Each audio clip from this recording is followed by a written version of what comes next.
अस्सलाम वालेकुम friends. Drama serial baby बाजी की बहुएं का इख्तिताम बहुत ही खुशगवार अंदाज में हो गया। फ्रेंड्स, इस ड्रामे की कहानी फूफो और सायरा के मुकरो फरेब और जमाल के इन पर अंधे एतमाद के नतीजे में होने वाले नुकसानात और मुश्किलात और फिर अजरा की दानिशमंदी और होशियारी से मामलात सुलझाने और हक को हकदार तक पहुंचाने की कहानी है। जैसा कि हम सब ने देखा फ्रेंड्स कि फूफो रिजवाना और सायरा अपने झूठ मुकरो फरेब के जाल में खुद ही फंस गई और अपने इबरतनाक अंजाम को पहुंच गई। आशी के बाप गुलजार की बेगुनाही साबित हो गई और वो बाइज्जत भरी हो गया और अपनी बेटी आशी के साथ एक बाइज्जत जिंदगी बसर करने लगा। वासिफ का अल्लाह पे कामिल भरोसा और पक्का यकीन इसको कामयाबी से हमकिनार कर गया और आमीन की मदद के बगैर ही वो एक कामयाब बिजनेसमैन बन गया। और अल्लाह ने फरत और वासिफ को औलाद की नेमत से भी नवाज दिया और फरत और वासिफ की ख्वाहिश पे अजरा ने इस बच्चे का नाम जमाल ये सोच कर रखा कि घर से एक रूह गई है और दूसरी रूह आ गई है, और इस तरह बच्चे का नाम जमाल रख कर घर में जमाल की कमी को पूरा करने की कोशिश की।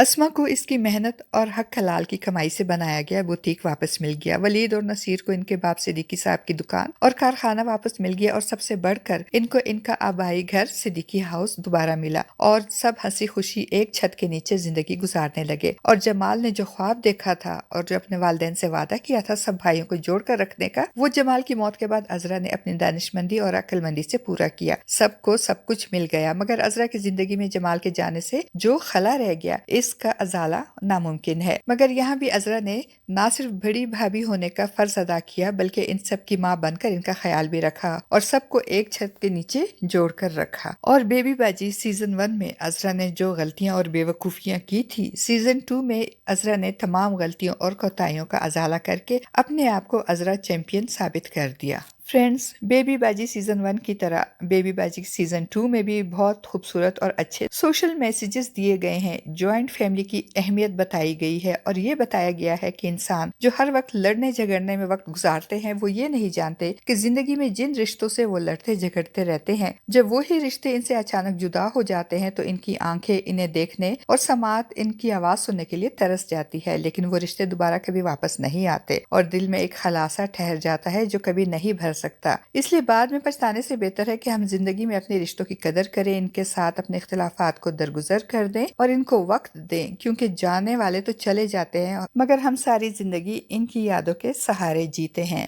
और दूसरा खूबसूरत मैसेज ये है कि कभी भी किसी पे आंखें बंद करके एतमाद ना करें, क्योंकि जो धोखा हमें अपने अंधे एतमाद की वजह से मिलता है इसका अजाला मुमकिन नहीं होता। बिल्कुल वैसे ही जैसे फूफो रिजवाना ने जमाल के एतमाद की धज्जियां उड़ाकर इनको कब्र में उतार दिया और फिर धोखे और फरेब से हासिल की गई दौलत और अमारत के नशे में जिस तरह सायरा और फूफो ने अपनी औकात दिखाई और फिर ठोकरें खाकर खुद ही गहरी खाई में गिर गई, इसलिए बेहतर है कि इंसान कभी अपनी औकात ना भूले। और सबसे अहम मैसेज ये है कि इंसान जो बोता है वही काटता है। फूफो रिजवाना और सायरा ने बेबी बाजी की फैमिली खासतौर पर जमाल की आंखों में धूल झोंक कर और इसके एतमाद का नाजायज फायदा उठाकर जो कांटे जमाल और उसके भाइयों के रास्ते में बोए, अजरा ने वो कांटे अपनी दानिशमंदी और होशियारी से साफ किए और इन कांटों भरी रागुजर को अपनी फैमिली के लिए फूलों भरी रागुजर बना दी और जो कुछ खोया था वो दोबारा हासिल कर लिया। मगर सायरा और फूफो रिजवाना खुद अपने ही मुकरो फरेब और झूठ के जाल में फंस गई और दोनों माँ बेटी अपने इबरतनाक अंजाम को पहुंच गई और अब जेल की सलाखों के पीछे चक्की पीसते हुए जिंदगी गुजारेंगी। फ्रेंड्स, इन खूबसूरत सोशल मैसेजेस के साथ बेबी बाजी सीजन 2 अपने इख्तिताम को पहुंच गया। आप बताइए, आपको बेबी बाजी का सीजन 1 ज्यादा अच्छा लगा या सीजन 2? और क्या आप भी मेरी तरह बेबी बाजी सीजन 3 देखने के ख्वाहिशमंद हैं? अपनी कीमती राय का इजहार कमेंट बॉक्स में जरूर कीजिएगा।